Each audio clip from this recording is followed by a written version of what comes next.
Knowing who you are. Knowing who you are. Being able to answer this question, who am I? And what do I want? You know, many times when I go out of the country, I am baffled by that question.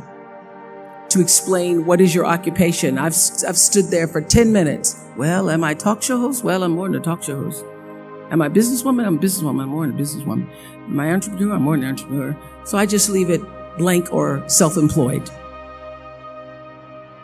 So I'm not asking for the roles that you play as daughters. I'm not asking that question. What are the roles that you play as a daughter, as a friend, as a sister?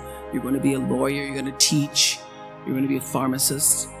I'm asking the bigger question of who am I?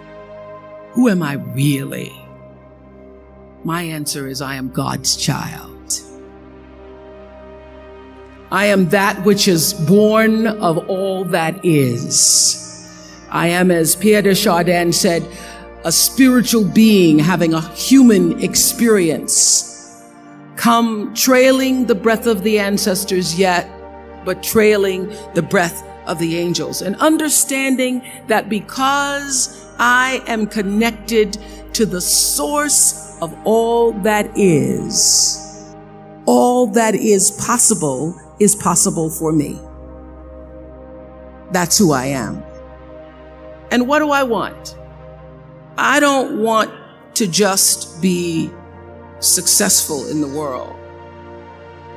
I don't want to just make a mark or have a legacy. The answer to that question for me is I want to fulfill the highest, truest expression of myself as a human being. I want to fulfill the promise that the Creator dreamed when He dreamed the cells that made up me. What do I want? You must have some kind of vision for your life. Even if you don't know the plan, you have to have a direction in which you choose to go. I never was the kind of woman who liked to get in a car and just go for a ride. I had a boyfriend who would say, let's just go for a ride. I want to know, where are we going? Do we have a destination? Is there a plan? Or are we just riding? What I've learned is that's a great metaphor for life. You want to be in the driver's seat of your own life, because if you're not, life will drive you. Knowing who you really are in this space and time that we embody. That's number one. What do you want? Who are you? Number two, you must find a way to serve. Martin Luther King said that not everybody can be famous, but everybody can be great, because greatness is determined by service. Now, we live in a world where everybody wants to be famous and where we admire people for just being famous. We think being known brings us value. The truth is, all of that will fade in time. The real truth is that service and significance, service and the significance that you bring to your service is that which is lasting. So to be able to, whatever your occupation or job or talent or gift is, our honorees today getting doctorate degrees, to apparently opposite fields, HIV and AIDS and the spoken word. But what they have in common is service, using the spoken word in service to community and the world. Using your knowledge and information about HIV and AIDS and medicine in service to the world. And if you look at all the most successful people in the world, whether they know it or not, they have that paradigm of service. Everybody's talking about Mark Zuckerberg and IPO. Service. Jay-Z rapping. Service. Through the word, to people, through song. For many years, I was really just happy to be on TV, and people would stop and say, "Oh, you on TV?" "Yeah, I'm on TV. I like being on TV. It's a nice job." That I went back and I took a long look at what it was I was doing on TV and made a decision that I was no longer going to just be on TV, but I was going to use TV as a platform, as a force for good, and not be used by TV.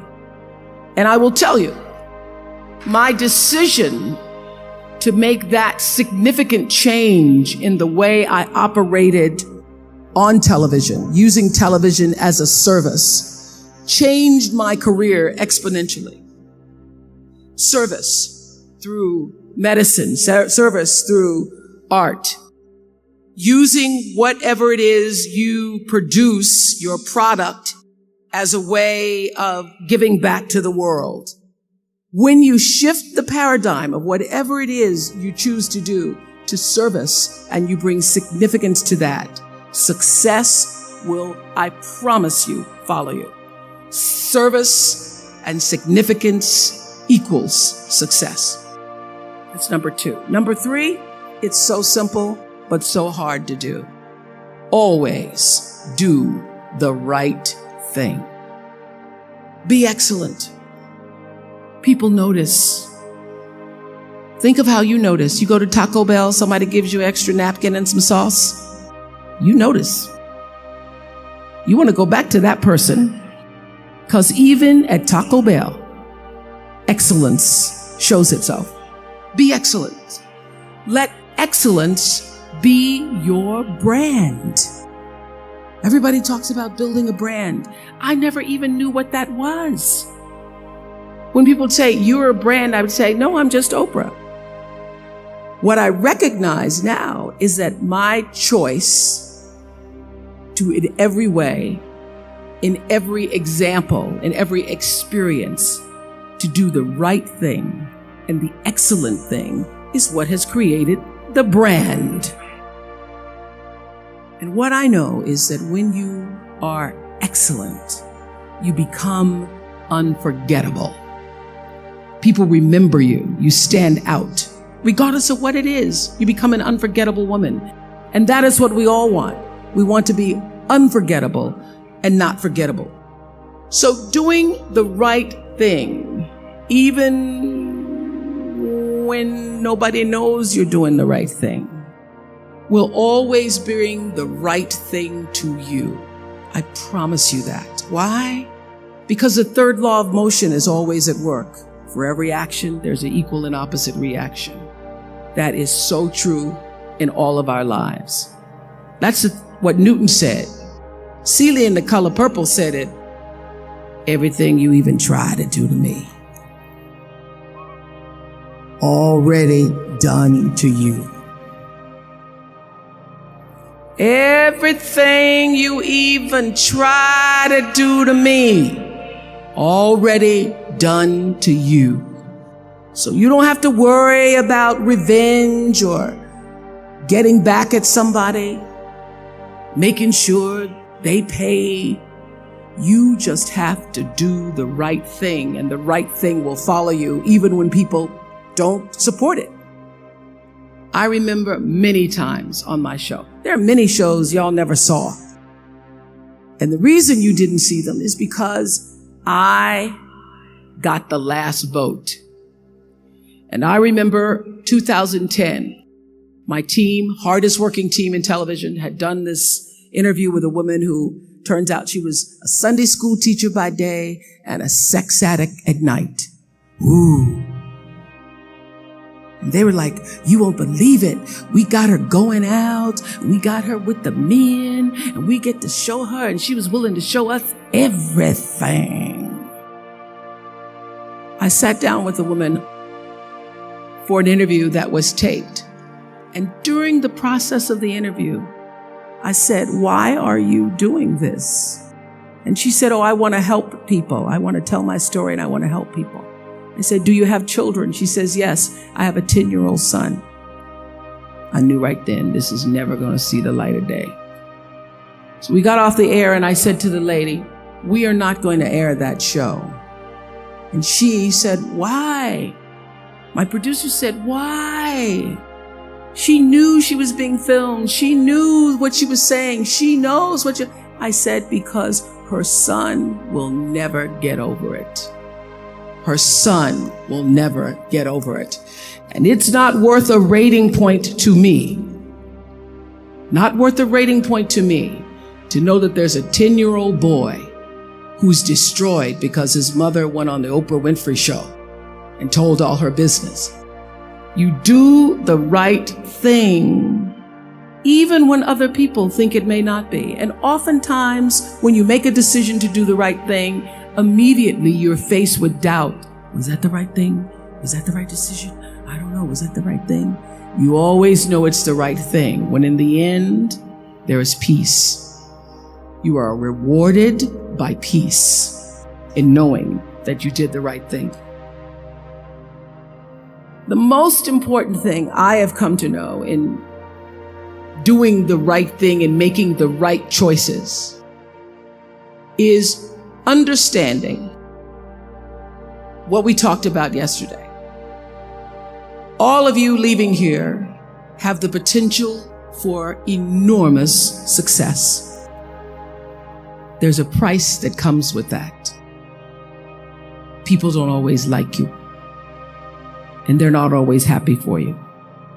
And if you surround yourself with people who are not accustomed to your success, they become fearful.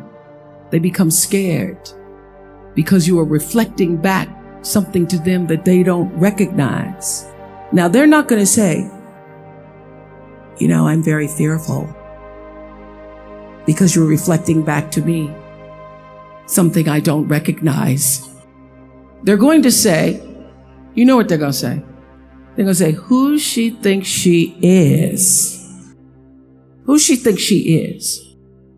That only happens when you are around people who do not mean and want and aspire to the best for you. People who want the best for you want you to be your best. So my greatest advice to you is to surround yourself with people who are going to fill your cup until your cup runneth over. So when people say you're so full of yourself, you can say, yeah. Yes, I'm full. I'm so full, my cup runneth over. And to know that once your cup runneth over, you cannot spend your life with your gallon-size offerings, offering them to pint-sized people. You have got to surround yourself with gallon-sized people who can hang in the same company with you, so that you're not offering your gallons to those little pints out there who can't hold it anyway. Choice to Change the World. I love that song. I love hearing you all sing that song. And what I know for sure is that the biggest choices begin and end with you, your internal big questions. Who do I want to be in the world? My relationship to source energy, to all that is God. I'm not talking about what you believe in God. I'm talking about your experience of that which is all life, which is divine and universal. I'm talking about the big deal. Being connected and aligned with that. When you are tuned in and charged into that, whenever you feel empty, you go inside yourself and you connect to the source, and you know that all things are possible. To know that and to choose to do the right thing in service and significance. I promise you, you will create a vessel of service for yourself first, because you have to honor yourself first. You have to give to yourself first, otherwise you have nothing to give away. You will create a vessel for yourself, for your family, your community, and the world. And those three things will not only lead you to a blessed life. I stand as a witness. My life is so blessed, I can't even take it in sometimes. It will lead you not just to a gifted life and a rewarding life that fills you up, but a sweet life. That's what you want. You want the sweetness. You want it to be so sweet so that even when the storms come, and they will, you'll know this too shall pass. The storm is passing over, and you shall not be moved because you know who you are. When you can do that, grace will follow you, grace and glory. And when they see you coming, it ought to make them proud. I have spent hundreds and hundreds and hundreds and thousands of hours talking to spiritual leaders and teachers, and not just spiritual leaders and teachers who have been deemed so, but thousands of people who came from levels of dysfunction, who came from levels of pain, who were suffering, who were challenged in their progression of trying to be the best human beings they could be. And they allowed themselves the opportunity to come on our show, the Oprah Winfrey Show, and share their stories. I am one who believes in the sharing of stories. I believe in the process of sharing, period, because I know that all life gets better when you share it. And those thousands of people who have been guests on the show, and many of them who are also audience members, have been my greatest teachers. And I would say that one of my gifts that I've had since I was a little girl growing up in Mississippi, being raised on a tiny little acre farm with my grandmother, is that I knew how to pay attention. I was a great observer of life. And I grew up believing that I was indeed, for sure, God's child. It's because every Sunday I sat in our little church down the road, a dirt road from where my grandmother lived. No running water, no electricity, but the church is down the road from us. And we could hear the singing as I was getting dressed for Sunday school. And I'd always sit on the left-hand side, the left pew in the second row. And I would listen to the preacher preach about the Lord thy God is a loving God, and sometimes he would say the Lord thy God is a jealous God. But most important, I heard him say, you are God's child, and through God, all things are possible. And I literally took him at his word, so that by the time I was had to leave my grandmother because she became ill, and I was sent to live in Milwaukee with my mother, who had two other children, I got beat up on the playground because when people would ask me, who is your daddy? I would say, Jesus is my daddy. Sometimes he's my brother. And God is my father. But what I now know and have learned, that my view of God, although I call that God in a box and all that, although that has, my vision of God has expanded to be inclusive of all things, all. God is all, God is law, God is all, in all things. Not just the guy sitting up with the beard. And now that view of God has expanded, I still understand how important it was for a little colored girl. We weren't even black yet, not to mention African American. You know what I mean, Harry? A little colored girl in Mississippi for whom there was no vision of hope or possibility. My grandmother's greatest desire for me, as she had been a maid and her mother before her had been a maid, her greatest desire was that I would grow up one day and be able to do the same. And she wished for me that I would be able to, she used to say, I hope you get some good white folks when you grow up. I hope you get good white folks who treat you good. So my grandmother would have no idea of the life that I now lead with good white folks who are working for me. She just wouldn't get it. She wouldn't get it. She wouldn't get it, but somehow I think she must know, and she's up around in the spirit realm saying, Lord have mercy, I didn't see it. But I now know that having that belief system, that something greater than me was in charge of my destiny, of my fate, that it wasn't just me alone having to survive for myself, is the thing, is the value, is the rock that has sustained me.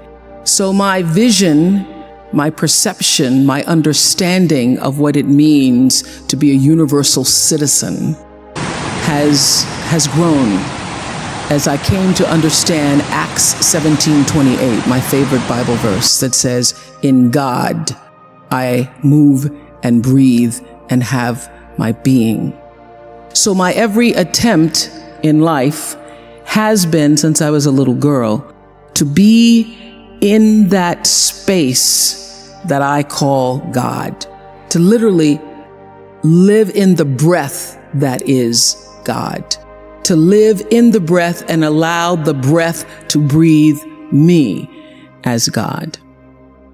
And that is the reason I see I have been able to manage fame, handle the success, grow in grace, grow in the wisdom and glory that is offered by that space that I know to be God.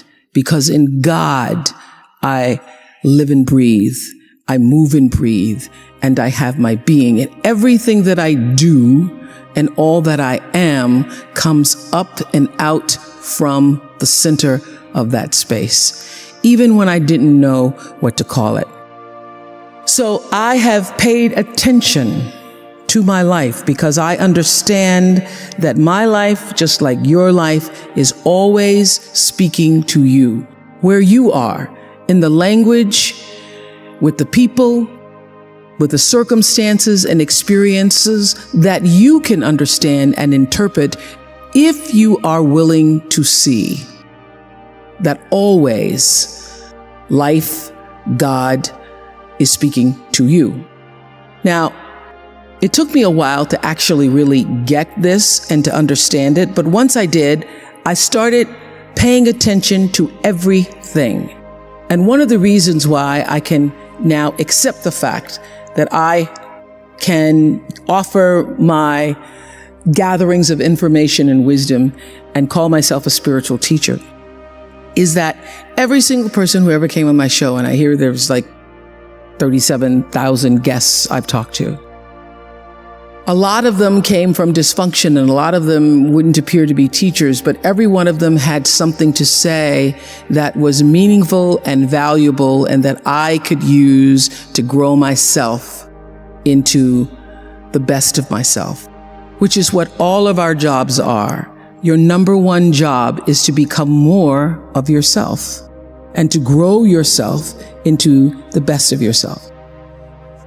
One of my greatest teachers was a man named John Diaz. We were doing a show called Would You Survive? And on Tuesday, October 31st in 2000, Singapore Airlines Flight 006, a Boeing 747 from Taipei to Los Angeles, took off with 179 souls aboard. 4 crew and 79 passengers perished in that flight, a total of 83 fatalities.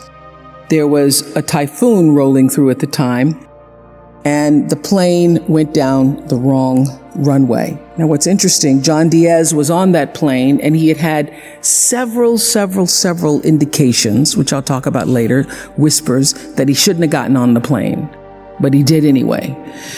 He got on the plane and he managed to be one of the survivors. And on the Oprah show, I was asking him, what do you think it was that you were one of the survivors? And I said, do you think it was your position on the plane? Because he was in first class and he was sitting on the right next to an exit door. And he said, yes, I think it might have been the position of the plane. And also my quick thinking, he says, and the fact that I didn't stop moving. So I said, you're not a religious man? You don't believe that there was some kind of divine intervention going on there? He goes, no, I'm not a religious person. I do not believe that it was anything divine. I don't believe that. I did see, he said, as I got knocked back into the plane, that it looked like Dante's Inferno, with people strapped into their seats and just burning. And it seemed a bit to me, as I turned and looked backwards, like there was a light coming out of the tops of their heads. I guess you could call it an aura, was leaving their bodies.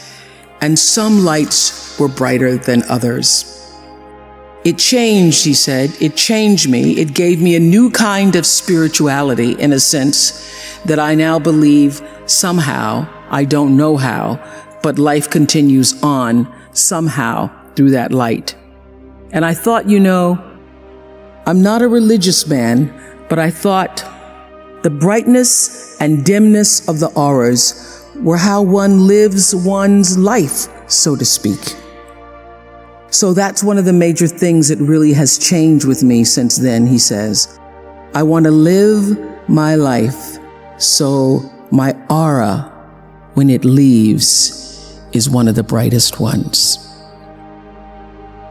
That's one of those moments that happens and you know that it's bigger than a show about survivors. Because I always knew that when I am moved, at least a million other people might be too. Because if I can feel it, and there are 20 million people watching around the world, it means that somebody else also felt and heard the same thing. That's what connection is. So I thought a lot about that.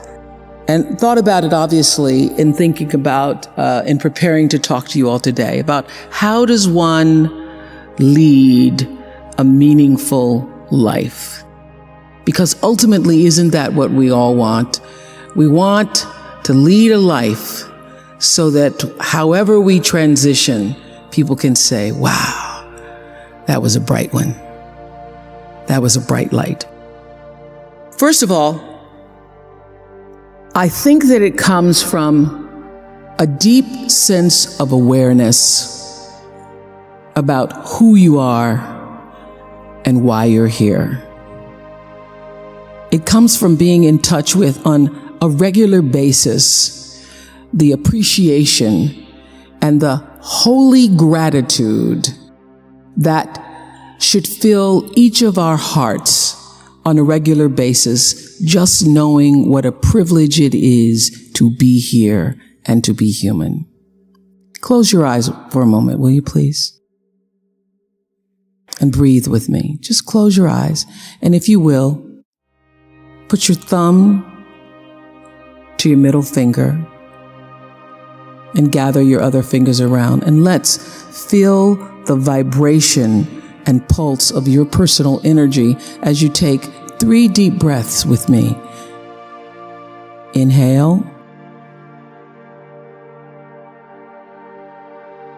And as you exhale, just feel the vibration, energy, blood pulsating through your body, through you.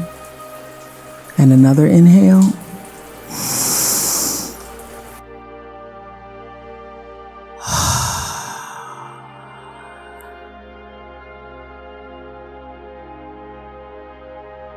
And another inhale.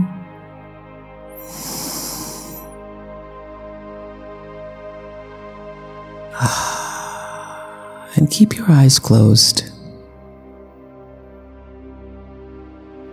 And let's just think about this day. This day that you have been graced to breathe in and out thousands of times. This day where many of those breaths were taken for granted. You just expected the next one to come.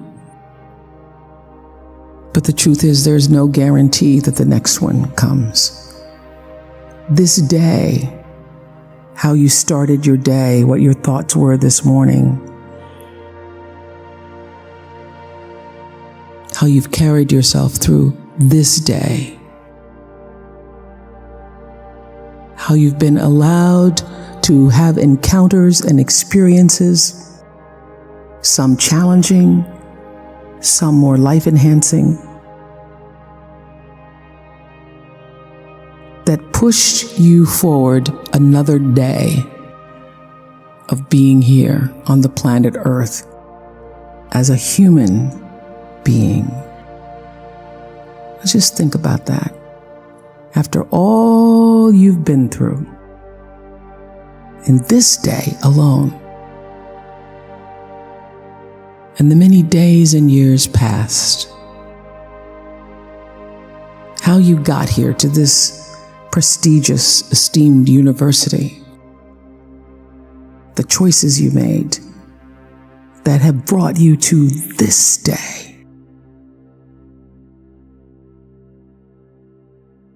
Open your heart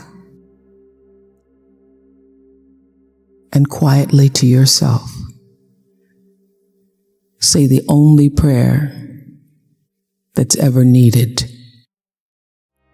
Thank you. Thank you. Thank you. You're still here. And you get another chance this day to do better and be better.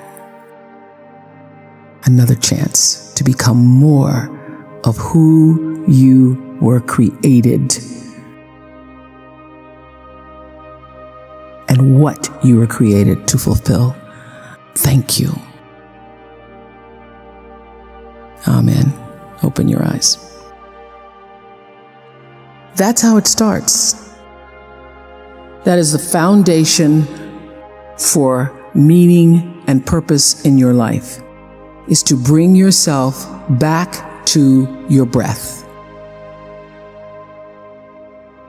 Oprah Winfrey, celebrated for her empowering speeches and profound insights, has inspired millions with her wisdom on life, success, and personal growth. She emphasizes the journey of self-discovery, urging individuals to delve deep into understanding their true selves beyond societal roles and titles. Oprah believes that true fulfillment begins with knowing who you are at your core, beyond external expectations and definitions of success. Central to Oprah's teachings is the importance of having a vision or purpose in life. She encourages people to envision their desired futures, even if the path ahead seems unclear. Having a sense of direction, according to Oprah, not only provides motivation, but also guides decisions and actions toward meaningful goals. Drawing inspiration from Martin Luther King Jr., Oprah underscores the significance of service to others. She believes that true greatness arises from making a positive impact on the world. Service, in Oprah's view, is a pathway to personal fulfillment and leaves a lasting legacy that transcends individual achievements. Oprah advocates for excellence in all endeavors, stressing the importance of integrity and doing the right thing, even when faced with challenges. She believes that excellence is not just about external achievements, but also about personal integrity and the commitment to always strive for the best. Another key aspect of Oprah's philosophy is the importance of surrounding oneself with supportive and positive influences. She advises people to cultivate relationships with those who uplift and encourage personal growth. Oprah believes that nurturing a supportive network contributes significantly to emotional well-being and success in achieving personal goals. Gratitude and mindfulness are fundamental practices in Oprah's life and teachings. She promotes exercises in deep breathing, reflection, and gratitude, highlighting their transformative power in fostering inner peace and resilience. Oprah encourages people to embrace the present moment fully and appreciate life's blessings. Spirituality plays a significant role in Oprah's worldview. She shares her belief in a higher power and emphasizes the importance of nurturing a spiritual connection. For Oprah, spiritual beliefs provide strength, guidance, and a sense of purpose, grounding individuals in times of challenge and uncertainty. Reflecting on her own journey, Oprah encourages continuous personal growth and resilience in the face of adversity. She views challenges as opportunities for learning and becoming stronger, advocating for a mindset that embraces growth and self-improvement. At the core of Oprah's message is the pursuit of a meaningful life aligned with personal values. She encourages individuals to live authentically, honor their true selves, and continually evolve into the best version of themselves. Oprah believes that living a purpose-driven life leads to fulfillment and lasting happiness. In conclusion, Oprah Winfrey's philosophy resonates deeply with those seeking purpose and fulfillment in life. Her insights on self-discovery, service, excellence, and spiritual connection offer a guiding light for individuals navigating their paths toward personal growth and meaningful success.